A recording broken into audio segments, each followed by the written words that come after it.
खोटं बोलते ही. माझ्याकडे हिचा साधा नंबर सुद्धा नाहीये. जीजू तुम्हीच बघा ना, हा व्हिडिओ मला कुणी पाठवलाय, तुम्ही बघू शकता ना.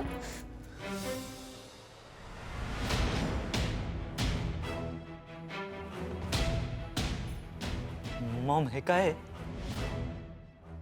हा हा तुझा फोटो आहे. नीरज, आजकाल हे कोणी करू शकतं. हिनी सगळा बनाव रचलाय. आणि चारू, तू हे सगळं माझ्यावर ढकलू शकत नाही. या तू तुझ्या स्वार्थासाठी दाईजीला मारलंस.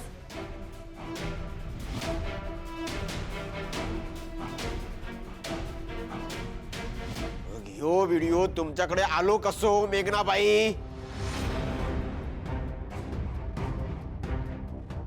दाईजीला मारावं हा माझा कधीच हेतू नव्हता. हे मी मुद्दाम नाही केलं. हा एक अपघात होता. आणि यांच्याकडे माझ्या विरुद्ध पुरावा होता, म्हणून या पुराव्याच्या जोरावर या मेघना आंटीने मला आताशी धरलं. आपल्या इशाऱ्यावर या मला नाचवत होत्या. आणि मी श्रीनूशी लग्न होईल या आशेवर या सांगतील तसं मी वागत होते. इथेच चुकले मी. ही दादांत खोटं बोलतीये. तू हे व्हिडिओ शूट केलास? अगं त्यापेक्षा तू चारूला थांबवलं का नाहीस? तू जर तो इनहेलर हिच्याकडनं घेऊन दाईचीला दिला असता तर आज हे वाचली असती. हे वाचली असती.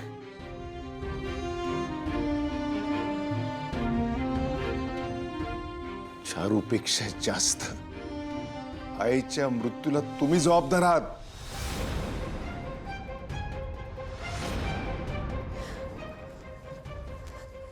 नाही दादा,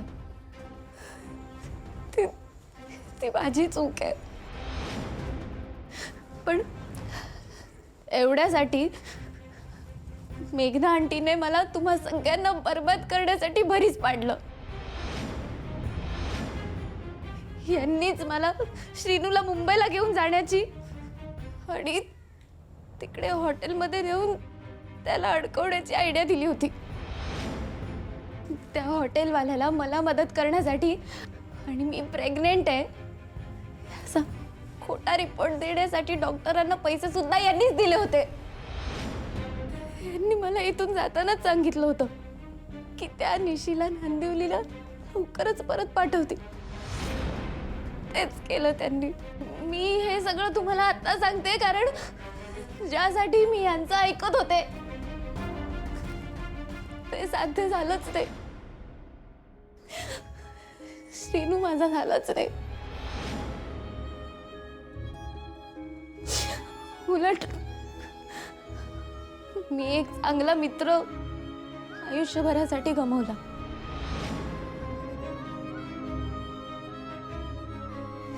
इकडून गेल्यावर माझ्या सारखं असं मनात येत होतं की ताईचेने जी श्रीनू आणि ओवीच्या लग्नाची इच्छा व्यक्त केली आहे ती इथे तुम्हा सगळ्यांना येऊन सांगावी.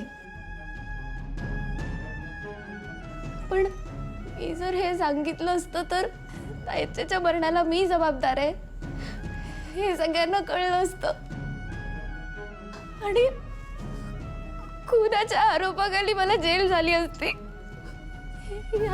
याच भीतीने मी गप्प बसले. पण उमा त्याने हेच विचारायला मला इथे बोलावलं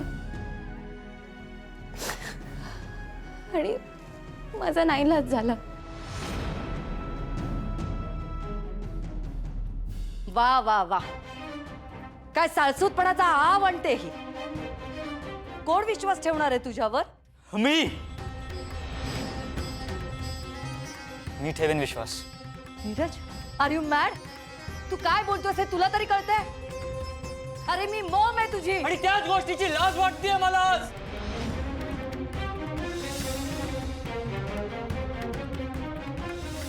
आई आहेस ना तू? हा? ती पण एक आई आहे. एक आई असून तू एका आईच्या मुलीला त्रास दिलायस. तू त्या आईला दुखावलंयस. श्रीनूच्या लग्नाची प्लॅनिंग करून त्याचं आयुष्य उद्ध्वस्त करण्याचा प्रयत्न करून तू लाली आत्याला दुखावलंयस. ती पण एक आई आहे. अगं तुझ्यामुळे ओवी, आय एम सॉरी, ती ओवी आई होऊ शकत नाहीये आज. आणि आई होणाऱ्या माझ्या निशीला टॉर्चर करून तू त्रास दिलायस. अगं आई, मॉम, हाक कुठलीही असो, पण त्याच्या मागच्या इमोशन्सचं, फिलिंगचा अपमान केलायस तू. अगं तुला जर निशी आवडत नव्हती तर सांगायचंच ना मला. मी माझ्या निशीला घेऊन गेलो असतो ना तुझ्यापासून ना. वेगळे राहिलो असतो आम्ही. तसंही मी तुझ्यापासून वेगळंच राहत होतो ना. कशाला आली तू परत? आणि हे सगळं करायची काय गरज होती तुला?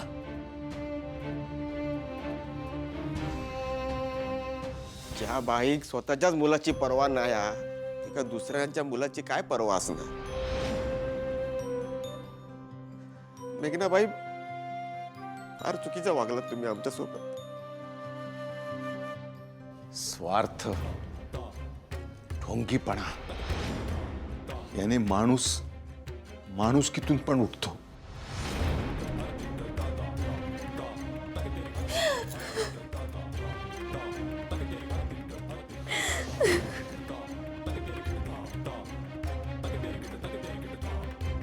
आणि याचं ज्वलंत उदाहरण तुम्ही आहात मेघना सचदेव.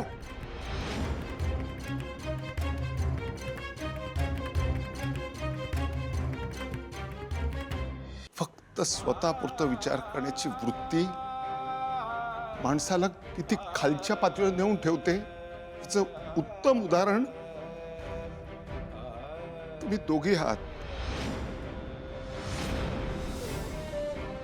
वा, एकीला तिचं प्रेम हवं होतं आणि दुसरीला तिच्या मुलाचं प्रेम मान्य नव्हतं. पण या सगळ्यामध्ये माझ्या निशी आणि ओवीचा काय दोष होता? निशी मान्य नव्हती ना तुम्हाला? मग स्पष्ट सांगायचं ना, नाही मान्य आहे म्हणून. माझी मुलगी मला जड झालेली नव्हती. लाखात एक आहे माझी मुलगी. अशी हजारो स्थळ येतील तिच्यासाठी. वरती नाटकं करून तिला सून बनवून घेतले आणि नंतर तिच्या जीवावर उठलं. अहो, माझ्या मुलीने तुम्हाला आईची जागा दिली होती. हो, ही अशी असते आई? तुम्ही केलेल्या गुन्ह्याची शिक्षा बिचारे या ओवीला भोगावी लागली. मरणाच्या दारातून आली माझी पोर. आणि आली ती पण कशी? स्वतःच्या मातृत्वाचा हक्क कायमचा गमावून.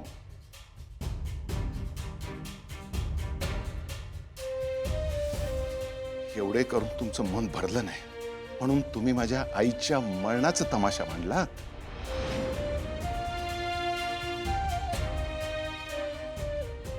काय मिळालं तुम्हाला हे सगळं करून? काय दोष होता तिचा? व्हिडिओ रेकॉर्ड करून चारूला अडकवायचं याही परिस्थिती तुम्हाला सुचलं? अरे, तुमच्या समोर कोणाचा तरी जीव जातोय, कोणीतरी गुन्हा करतोय, याचं पण भान नव्हतं तुम्हाला? तुम्ही पण एक आई आहात ना एका मुलाची. मग एका आईचा जीव जातोय तुमच्या समोर, याचे भान नव्हतं तुम्हाला?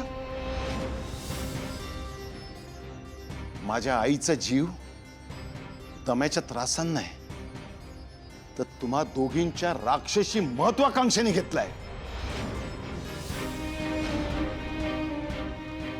तुमच्या स्वार्थाचा फास माझ्या आईच्या गळ्याभोवती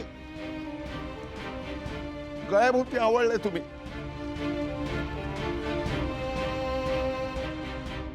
बरं एवढं करून सुद्धा तुमचं मन भरलं नाही म्हणून आता स्वतःच्या वंशाचा दिवाच विझवायला निघालं का? आणि हे सगळं करून काय मिळालं तुम्हाला? स्वतःच्या अहंकाराची झापडं लावून तुम्ही जे गुन्हे केलेत याची शिक्षा तुमच्या मुलाला होते याची पण तुम्हाला जाणीव झाली नाही या सगळ्यात? का केलं तुम्ही हे मेघना सचदेव?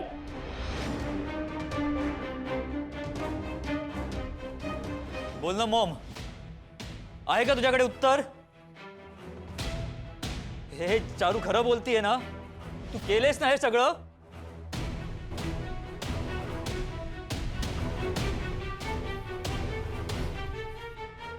फिर त्यांनी काही नाही केलं, त्यांनी नाही मला दिलं त्रास. मी स्वतः निघून आले इथे. अगं बस कर गं निशी, नको घेऊस कोणाची बाजू. किती मोठं मन आहे तुझं ग. अगं पण त्या मनात जागा असायला थोडा तरी चांगुलपणा लागतो ना. तेवढा पण चांगुलपणा नाहीये या बाईमध्ये.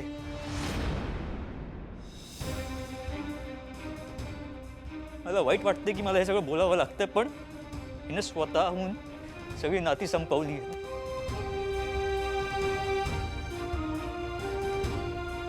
प्लीज मॉम, मी हे सगळं ऐकल्याशिवाय जाणार नाहीये इकडनं. काय विचारतोय तू? केलंच ना हे सगळं? हो हो हो, मीच केलं हे सगळं. कारण नाही आवडत मला ही निशी, ना कधी आवडली होती.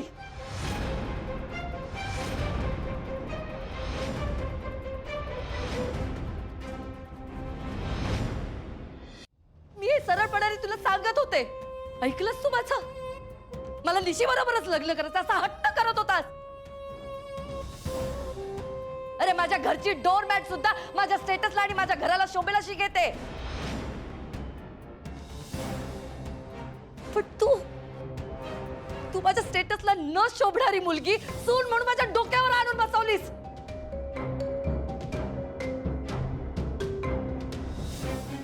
तुम्हाला दूर करण्याचा मी खूप प्रयत्न केला, पण ही गावंढळ मुलगी सतत तुझ्यावर भुरळ पाडत होती. मला वाटलं होतं तुमची जुनी मैत्रीण निशीला तुझ्यापासून लांब करेल आणि तू निकिताच्या जवळ जाशील.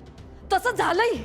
मी चांगला बंदोबस्त केला होता, पण तितक्यात निशी प्रेग्नेंट आहे हे कळलं मला. आणि ही न्यूज तुला मला द्यायची नव्हती, तुझ्यापर्यंत पोहोचवायची नव्हती. म्हणून निशीकडे तुझे येणारे कॉल मी निकिताकडून कट करत होती. आणि या मूर्ख मुलीला हे सुद्धा माहित नव्हतं की तिच्या मोबाईलवरती मी तुझा नंबर ब्लॉक केलाय आणि ही इकडे निघून आली. मला वाटलं तिने तुझा पिच्छाच सोडला, आनंद झाला होता मला.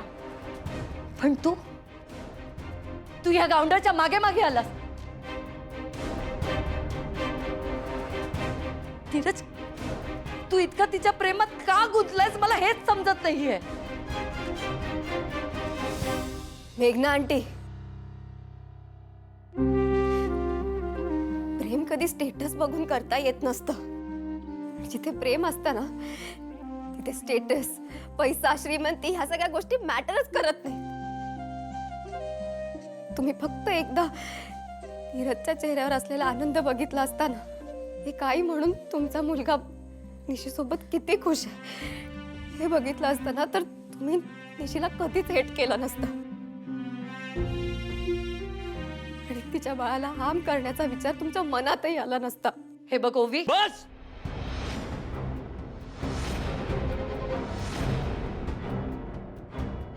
सो यामुळे माझी निशी एवढी घाबरली होती.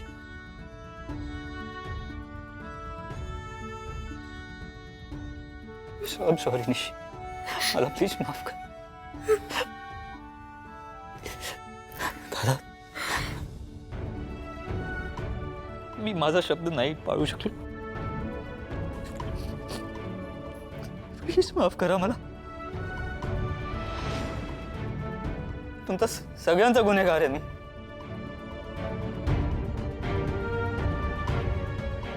I'm sorry.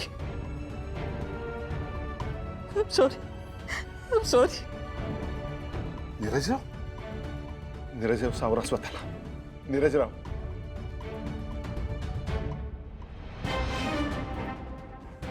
पोलीस?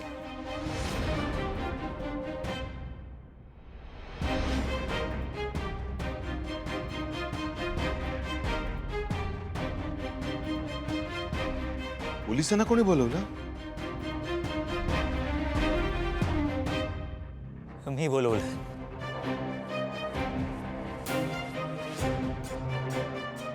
नीरजराव,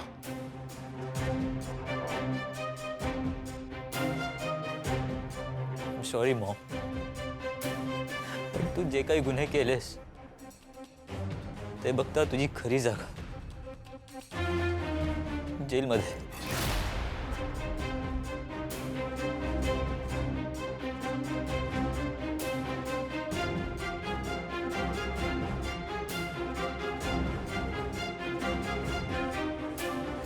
नीरज ऐक ना. हे बघ नीरज, चुकलं माझं. मला असं नको करायला हवं होतं. प्लीज मला माफ कर. प्लीज शेवटचं माफ कर. नीरज ऐक ना. मी तुझं काहीच ऐकणार नाही. तू निशीच्या बाळाच्या जीवावर आलीस. तुझ्यामुळे ओवी आई होऊ शकत नाहीये. तुझ्यामुळे तिला अख्खं नांदिवली आई मानायचं. ती दाईची आज या जगात नाही. अगं, कोणत्या तोंडाने मी तुला मॉम म्हणू? सर प्लीज यांना घेऊन जा इकडनं. नाही नीरज, नीरज ऐक ना. मला माफ कर ना. मी नाही करणार असं परत. I am so sorry. Neeraj ऐक ना माझं. नीरज सर, या बाईला इकडनं प्लीज घेऊन जा. हिचा आणि माझा काही संबंध नाहीये.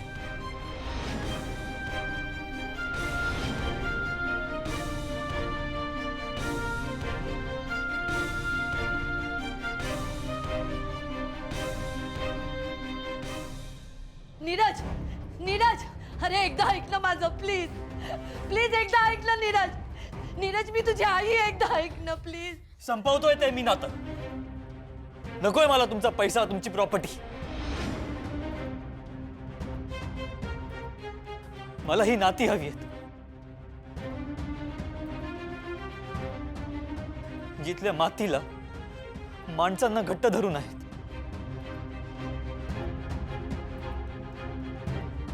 मला तुमचं तोंडही बघायचं नाही. सर प्लीज यांना घेऊन जा. थांबा इन्स्पेक्टर साहेब, असं करू नका. तुम्हाला सत्य समजले आता, एवढं पुरेसं आहे. पण तुमच्या आईला पोलिसांच्या ताब्यात देऊ नका. नाही दादा, कोणती आई आपल्या मुलाचा संसार उद्ध्वस्त होण्यासाठी प्लॅनिंग करते? नीरज बेटा, मी हात जोडते. तुम्ही तरी सांगा ना. तुम्ही प्लीज त्याला सांगा ना. तो तुमचं ऐकेल. लालिताई, मंजू, उभाताई, प्लीज तुम्ही सांगा ना त्याला. प्लीज तो तुमचं ऐकतो. तो ऐकेल तुमचं. तुम्ही प्लीज सांगा ना त्याला मला माफ करायला. Please please please. मेघनाताई, ओवी, श्रीनू, निशी, माझ्या तिन्ही मुलांच्या आयुष्याची राख रांगोळी करण्याचा प्रयत्न केलात तुम्ही.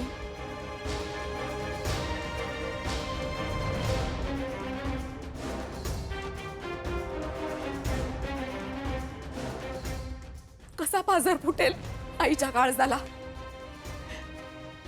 मंजू, तू तरी समजा ना त्याला. प्लीज समजा ना त्याला. Please please. अहो, ही चारू या अंगणात खेळायची. आज तीच या घराच्या वाईटावर उठली.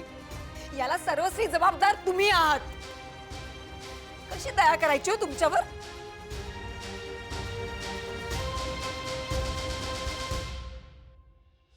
ये, तू तर माझ्याकडे बघूच नकोस हा. माझी मती ना भ्रष्ट झाली होती. पाऊस होऊ शकत नाही ओवी म्हणून ते का अधमा तधमा बोललाय मी. माझ्या श्रीनूच्या आयुष्यातून दूर करूचा प्रयत्न केलाय. ह्या सगळा पाप ना तुझा होता, तुझा. आता तुझ्या पापाचं घडो भरलो हा. जा जा तिकडे खडी फोडू.